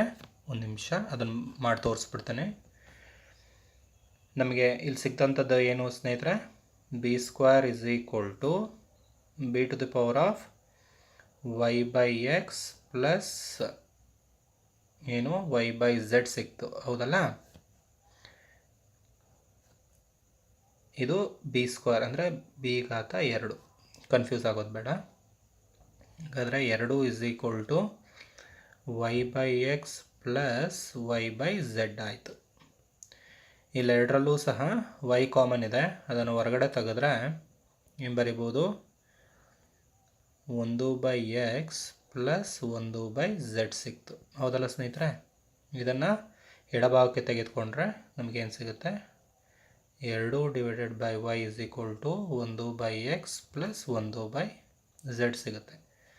ನಮಗೆ ಬೇಕಾಗಿರೋದು ಅದೇ ಅಲ್ವಾ? So answer 2/y, 2/y. Option C is the right answer. ಅರ್ಥ ಆಗಿದೆ ಅಂದ್ಕೊಳ್ತೀನಿ ಸ್ನೇಹಿತರೆ. ಮುಂದಿನ ಪ್ರಶ್ನೆಗೆ ಹೋಗೋಣ. ಪ್ರಶ್ನೆ ಸಂಖ್ಯೆ 37. ಆಯತ ಘನಾಕಾರದ ಒಂದು ನೀರಿನ ತೊಟ್ಟಿಯು 6 ಮೀಟರ್ ಉದ್ದ, 5 ಮೀಟರ್ ಅಗಲ ಮತ್ತು 4.5 ಮೀಟರ್ ಆಳವಿದೆ. ಹಾಗಾದರೆ ಅದರಲ್ಲಿ ಎಷ್ಟು ಲೀಟರ್ ನೀರು ಹಿಡಿತದೆ ಅಂತ ಇನ್ ಟರ್ಮ್ಸ್ ಆಫ್ ಲೀಟರು, ಅಂದರೆ ಲೀಟರಲ್ಲಿ ನಾವು ಅದನ್ನು ಎಕ್ಸ್ಪ್ರೆಸ್ ಮಾಡಬೇಕು. ಆಯತದ ಘನಫಲವನ್ನು ಕಂಡುಹಿಡಿಯುವಂತಹ ಸೂತ್ರ ನಮಗೆ ಗೊತ್ತಿದೆ. ಏನು? L into B into H. ಹೌದಲ್ಲ? ಇಲ್ಲಿ ಉದ್ದ 6, ಅಗಲ 5, ಆಳ ಅಂದರೆ ಅಲ್ಲಿ ಎತ್ತರವಾಗುತ್ತೆ, ಅದು 4.5. ಇದನ್ನು ಸಾಲ್ವ್ ಮಾಡಿದ್ರೆ ನಮಗೆ ಬರುವಂಥದ್ದು 135 ಬರುತ್ತೆ. 6×5 30 ಇಂಟು 4.5 ಮಾಡಿದ್ರಾಗ 135 ಮೀಟರ್ ಕ್ಯೂಬ್ ಬಂತು. ಓಕೆ, ಆದರೆ ನಮಗೆ ಮೀಟರ್ ಕ್ಯೂಬ್ನಲ್ಲಿ ಬೇಡ, ಲೀಟ್ರಲ್ಲಿ ನಾವು ಎಕ್ಸ್ಪ್ರೆಸ್ ಮಾಡಬೇಕು. 1 ಮೀಟರ್ ಕ್ಯೂಬ್ ಅನ್ನೋದು 1000 ಲೀಟರ್ಗೆ ಸಮ. ಸೊ 135 ಅಂತ ಅಂದಾಗ 135 ಮೀಟರ್ ಕ್ಯೂಬ್ ಕೊಟ್ಟಿದ್ದಾರೆ. ಓಕೆ, 135 ಇಂಟು 1000 ಮಾಡಿದ್ರೆ ನಮ್ಗೆ ಎಷ್ಟು ಬರ್ತದೆ? 1,35,000 ಲೀಟರ್ ಬಂತು. So option B is the right answer. Next, ವಕ್ರ ಮೇಲ್ಮೈ ವಿಸ್ತೀರ್ಣ 88 ಸೆಂಟಿಮೀಟರ್ ಸ್ಕ್ವೇರ್ ಇರುವ ಒಂದು ಸಿಲಿಂಡರ್ನ ಎತ್ತರ 14 ಸೆಂಟಿಮೀಟರ್ ಆದರೆ ಆ ಸಿಲಿಂಡರ್ನ ಪಾದದ ತ್ರಿಜ್ಯ. ವಕ್ರ ಮೇಲ್ಮೈ ವಿಸ್ತೀರ್ಣ, ಇದೊಂದು ಸಿಲಿಂಡರ್ ಅಂತ ತೆಗೆದುಕೊಳ್ಳೋಣ. ಈ ಸಿಲಿಂಡರ್ನಲ್ಲಿ ಇದರ ಮೇಲ್ಮೈ ವಿಸ್ತೀರ್ಣವನ್ನು ಕೊಟ್ಟಿದ್ದಾರೆ. ಮೇಲ್ಮೈ ವಿಸ್ತೀರ್ಣ ಎಷ್ಟಿದೆ? 88 ಸೆಂಟಿಮೀಟರ್ ಸ್ಕ್ವೇರ್ ಇದೆ. ಸಿಲಿಂಡರ್ನ ಎತ್ತರ, ಈ ಸಿಲಿಂಡರ್ನ ಎತ್ತರ ಎಷ್ಟು ಕೊಟ್ಟಿದ್ದಾರೆ? 14 ಕೊಟ್ಟಿದ್ದಾರೆ. ಹಾಗಾದರೆ ಸಿಲಿಂಡರ್ನ ಪಾದದ ತ್ರಿಜ್ಯ ಅಂದರೆ 6 ಕಂಡುಹಿಡಿಯಬೇಕು. ಸಿಲಿಂಡರ್ನ ವಕ್ರ ಮೇಲ್ಮೈ ವಿಸ್ತೀರ್ಣದ ಸೂತ್ರ, ಸಿಲಿಂಡರ್ನ ವಕ್ರ ಮೇಲ್ಮೈ ವಿಸ್ತೀರ್ಣದ ಸೂತ್ರ ನಮಗೆ ಗೊತ್ತಿದೆ. ಏನು? 2πr/h. ಓಕೆ, ಇಲ್ಲಿ ಸಿಲಿಂಡರ್ ವಕ್ರ ಮೇಲ್ಮೈ ವಿಸ್ತೀರ್ಣ ಎಷ್ಟು ಕೊಟ್ಟಿದ್ದಾರೆ ಸ್ನೇಹಿತರೆ? 88. 2 ಇಂಟು 22/7 ಇಂಟು r ಕಂಡುಹಿಡಿಬೇಕು. ಹಂಗೆ ಬರ್ಕೊಳ್ಳೋಣ. ಎಚ್ ಎಷ್ಟು ಕೊಟ್ಟಿದ್ದಾರೆ ಸ್ನೇಹಿತರೆ? ಸಿಲಿಂಡರ್ನ ಎತ್ತರ 14 ಕೊಟ್ಟಿದ್ದಾರೆ. ಈಗ 7 1 7 2 ಹೌದಲ್ಲ ಸ್ನೇಹಿತರೆ? ಓಕೆ, 88 ಹಂಗೆ ಬರ್ಕೊಂಡೆ. 22 2 44, 44 2 88 r, ಸಾರಿ 88 r ಆಯಿತು. ಓಕೆ, ಹಾಗಾದರೆ r ಎಷ್ಟು ಬರುತ್ತೆ? 1 ಸೆಂಟಿಮೀಟರ್. 88 ಒಂದ್ಲಿ 88 ಆಗುತ್ತೆ. ಆರ್ನ ಬೆಲೆ ಅಂದರೆ ಸಿಲಿಂಡರ್ ಪಾದದ ತ್ರಿಜ್ಯ ಎಷ್ಟಾಗುತ್ತೆ ಅಂದರೆ 1 centimetre. Option D is the right answer. ನೋಡ್ರಿ, ಎಲ್ಲ ಕಂಟೆಂಟ್ ಮೇಲೂ ಸಹ ಪ್ರಶ್ನೆಗಳನ್ನು ನಾವು ಕಾಣ್ತಾ ಹೋಗ್ತಾ ಇದ್ದೀವಿ. ನೆಕ್ಸ್ಟ್ ಪ್ರಶ್ನೆ, ಇವುಗಳಲ್ಲಿ ಸದಿಶ ಪರಿಮಾಣವನ್ನು ಗುರುತಿಸಿ. ಸದಿಶ ಪರಿಮಾಣ ಇವುಗಳಲ್ಲಿ ಯಾವುದು ಅಂತ ಪ್ರಶ್ನೆ ಇದೆ. ಮೊದಲನೇದು ಗಾತ್ರ, ಎರಡನೇದು ರಾಶಿ, ಮೂರನೇದು ಸಂವೇಗ, ನಾಲ್ಕನೇದು ಸಾಂದ್ರತೆಯನ್ನು ಕೊಟ್ಟಿದ್ದಾರೆ. ಮೊದಲು ಸದಿಶ ಮತ್ತು ಅದಿಶ ಪರಿಮಾಣಗಳು ಏನು ಅನ್ನೋದು ನಮಗೆ ಮಾಹಿತಿ ಗೊತ್ತಿದೆ. ಒಂದು ಸತಿ ರೀಕಾಲ್ ಮಾಡೋಣ. ಸದಿಶಗಳು ಅಂದರೆ ದಿಕ್ಕು ಮತ್ತು ಪರಿಮಾಣ. ಸದಿಶ ಅನ್ನೋದೇ ಆದರೆ ದಿಕ್ಕು ಮತ್ತು ಪರಿಮಾಣ ಎರಡನ್ನೂ ಸಹ ಹೊಂದಿರತಕ್ಕಂಥವುಗಳಿಗೆ ನಾವು ಸದಿಶ ಪರಿಮಾಣಗಳು ಅಂತ ಕರಿತೀವಿ. ಅದಿಶ ಅನ್ನೋದೇ ಆದರೆ ಕೇವಲ ಪರಿಮಾಣವನ್ನು ಮಾತ್ರ ಹೊಂದಿರ್ತವೆ, ದಿಕ್ಕನ್ನು ಹೊಂದಿರೋದಿಲ್ಲ. ಓಕೆ, ಹಾಗಾದರೆ ನಮಗೆ ಬೇಕಾಗಿರೋದು ಸದಿಶ, ದಿಕ್ಕು ಮತ್ತು ಪರಿಮಾಣ ಎರಡನ್ನೂ ಹೊಂದಿರತಕ್ಕಂತಹ ಪರಿಮಾಣವನ್ನು ಹೊಂದಿರತಕ್ಕಂಥದ್ದು ಕೊಟ್ಟಿರುವಂಥ 4ರಲ್ಲಿ ಯಾವುದು ಅಂತ ಒಂದೊಂದನ್ನೇ ಡಿಸ್ಕಸ್ ಮಾಡ್ತಾ ಹೋಗೋಣ. ಯಾವುದು ಸದಿಶ, ಯಾವುದು ಅದಿಶ ಅಂತ. ಗಾತ್ರಕ್ಕೆ ಪರಿಮಾಣ ಮಾತ್ರ ಇದೆ, ದಿಕ್ಕಿಲ್ಲ. ಓಕೆ, ಸೊ ಅದು ಏನಾಗುತ್ತೆ, ಅದಿಶ ಆಗುತ್ತೆ. ರಾಶಿಯೂ ಸಹ ಅಷ್ಟೇ, ಅದಕ್ಕೆ ಕೇವಲ ಏನಿದೆ, ಪರಿಮಾಣ ಮಾತ್ರ ಇದೆ, ದಿಕ್ಕಿಲ್ಲ. ದಿಕ್ಕು ನಾವು ಅದರ ದಿಕ್ಕನ್ನು ಪರ್ಟಿಕ್ಯುಲರ್ ಆಗಿ ನಾವು ಸೂಚಿಸೋದಿಲ್ಲ. ನೆಕ್ಸ್ಟ್ ಅದು ಸಹ ಅದಿಶ ಆಗುತ್ತೆ. ಮೂರನೇದು ಕೊಟ್ಟಿರುವಂಥದ್ದು ಸಂವೇಗಕ್ಕೆ ಏನು ದಿಕ್ಕೂ ಸಹ ಇದೆ ಮತ್ತು ಪರಿಮಾಣ ಇದೆ, ಜೊತೆಗೆ ಒಂದು ಪರ್ಟಿಕ್ಯುಲರ್ ಡೈರೆಕ್ಷನ್ ಅಂತ ನಾವೇನು ಕರ್ಕೊಳ್ತೀವಿ ಅದರಲ್ಲಿ ಏನಾಗುತ್ತೆ, ಅದು ನಾವು ಅದನ್ನು ಗುರುತಿಸ್ಕೊಳ್ತೀವಿ. ಯಾವುದು ಸಂವೇಗದಲ್ಲಿ ಅಂದರೆ ಮೊಮೆಂಟಮ್ ಅಂತ ಕರ್ಕೊಳ್ತೀವಿ. Okay, it has both magnitude as well as the direction. So ಸಂವೇಗ ಅನ್ನೋದು ಇಲ್ಲಿ ಏನಾಗುತ್ತೆ, ಸದಿಶ ಪರಿಮಾಣ. ನೆಕ್ಸ್ಟ್ ಸಾಂದ್ರತೆಯು ಸಹ ಯಾವುದಕ್ಕೆ ಉದಾಹರಣೆ ಅಂದರೆ ಅದಿಶ ಪರಿಮಾಣಕ್ಕೆ ಉದಾಹರಣೆ. ರೈಟ್ ಆಪ್ಷನ್ ಸಿ, ಸಂವೇಗ. ನೆಕ್ಸ್ಟು ಮುಂದಿನ ಪ್ರಶ್ನೆಗೆ ಹೋಗೋಣ. 10 ಮೀಟರ್ ತ್ರಿಜ್ಯವುಳ್ಳ ವೃತ್ತಾಕಾರದ ಪಥದಲ್ಲಿ ಕಣವೊಂದರ ಪರಿಭ್ರಮಣದ ಅವಧಿಯು 40 ಸೆಕೆಂಡ್. 10 ಮೀಟರ್ ತ್ರಿಜ್ಯವುಳ್ಳ ಅಂತ ಕೊಟ್ಟಿದ್ದಾರೆ. ಓಕೆ, ಇಲ್ಲೊಂದು ವೃತ್ತವನ್ನು ನಾನು ಬರ್ಕೊಳ್ತೀನಿ. ಇದೊಂದು ವೃತ್ತ. ಓಕೆ, ಇದರ ತ್ರಿಜ್ಯ ಎಷ್ಟು ಕೊಟ್ಟಿದ್ದಾರೆ, ವೃತ್ತದ ತ್ರಿಜ್ಯ 10 ಮೀಟರ್ ಅಂತ ಕೊಟ್ಟಿದ್ದಾರೆ. ವೃತ್ತದ ತ್ರಿಜ್ಯ 10 ಮೀಟರ್. ಇದನ್ನು ಓ ಅಂತ ಕರ್ಕೊಳ್ಳೋಣ, ಇದನ್ನು ಎ ಅಂತ ನಾನು ಕರ್ಕೊಳ್ತೀನಿ. ಓಕೆ, ವೃತ್ತಾಕಾರ ಪಥದಲ್ಲಿ ಕಣವೊಂದರ ಪರಿಭ್ರಮಣದ ಅವಧಿ, ಪರಿಭ್ರಮಣ ಅಂದರೆ ತನ್ನ ಸುತ್ತ ಸುತ್ತುವಂಥದ್ದು, ಪರಿಭ್ರಮಣದ ಅವಧಿಯು 40 ಸೆಕೆಂಡ್ ಆಗಿದೆ. ಅಂದರೆ 10 ಮೀಟರ್ ತ್ರಿಜ್ಯವುಳ್ಳ ವೃತ್ತಾಕಾರ ಪಥದಲ್ಲಿ ಕಣವೊಂದರ ಪರಿಭ್ರಮಣದ ಅವಧಿ, ಒಂದು ಸುತ್ತು ಬರೋದಕ್ಕೆ ಅದಕ್ಕೆ 40 ಸೆಕೆಂಡ್ ಒಂದು ಸುತ್ತು ಬರೋದಕ್ಕೆ ಅದಕ್ಕೆ 40 ಸೆಕೆಂಡ್ ಕಾಲಾವಧಿ ಬೇಕು. ಹಾಗಾದರೆ 2.5 ನಿಮಿಷಗಳ ನಂತರ ಪ್ರಾರಂಭಿಕ ಬಿಂದುವಿನಿಂದ ಆ ಕಣದ ಸ್ಥಾನ ಪಲ್ಲಟವು ಎಷ್ಟಾಗಿರುತ್ತೆ ಅಂತ ನಾವಿಲ್ಲಿ ಕಂಡುಹಿಡಿಬೇಕು. ಓಕೆ, 2.5 ನಿಮಿಷಗಳ ನಂತರ ಪ್ರಾರಂಭಿಕ ಬಿಂದು, ಇಲ್ಲಿ ಪ್ರಾರಂಭಿಕ ಬಿಂದುವನ್ನು ನಾವು ಎ ಅಂತ ಕರ್ಕೊಳ್ಳೋಣ. ಓಕೆ, 2.5 ನಿಮಿಷಗಳು ಅಂತ ಕೊಟ್ಟಿದ್ದಾರೆ. 1 ನಿಮಿಷಕ್ಕೆ 60 ಸೆಕೆಂಡು. ಸೊ 2.5 ನಿಮಿಷಗಳಿಗೆ ಒಟ್ಟು ಎಷ್ಟು ಸೆಕೆಂಡ್ಗಳಾಗುತ್ತೆ ಸ್ನೇಹಿತರೆ? 2.5 ನಿಮಿಷಗಳು ಅಂತ ತಗೊಂಡಾಗ 2.5 ನಿಮಿಷಗಳಿಗೆ 150 ಸೆಕೆಂಡುಗಳು. ಎಷ್ಟು? 150 ಸೆಕೆಂಡ್ಗಳಾಯಿತು, ಹೌದಲ್ಲ? ಹಾಗಾದರೆ ಒಟ್ಟು ಎಷ್ಟು ಸುತ್ತು ಬರ್ಬೋದು? ಒಂದು ಸುತ್ತಿಗೆ 40 ಸೆಕೆಂಡ್ ಬೇಕು.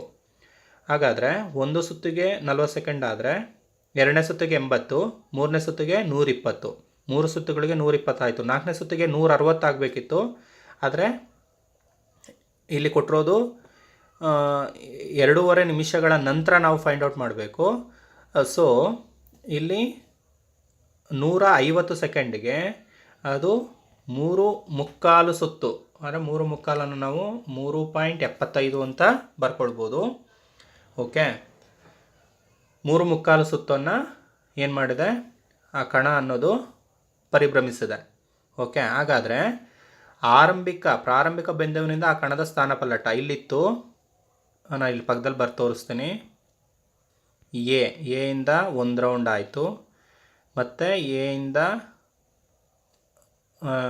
2 ರೌಂಡ್ ಆಗುತ್ತೆ, ಮತ್ತು 3 ರೌಂಡ್ ಆಯಿತು. 4ನೇ ರೌಂಡ್ ಬಂದಾಗ ಅದು ಎಲ್ಲಿದೆ ಅನ್ನೋದನ್ನು ನಾವಿಲ್ಲಿ ಗುರ್ತಿಸ್ಕೋಬೇಕು.